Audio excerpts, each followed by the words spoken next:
Hello everyone, how are you doing? This is MD Tech here with another quick tutorial. In today's tutorial, I'm going to show you guys how to delete drafts on your TikTok account.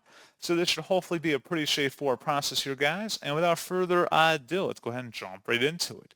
So all you have to do is navigate over to your TikTok profile page. And if you're unsure how to do that, just select the profile button. And then it should be drafts, should be the first section in here. Again, you have to be underneath the video section on the left side, this little button at the top. Go ahead and select a draft from this list and then select it. Just go ahead and hold down on the draft and then select delete. It says delete draft, select delete, and that's all you have to do. So pretty straightforward process, guys. And as always, thank you for watching. I do hope I was able to help you out, and I do look forward to catching you all in the next tutorial. Goodbye.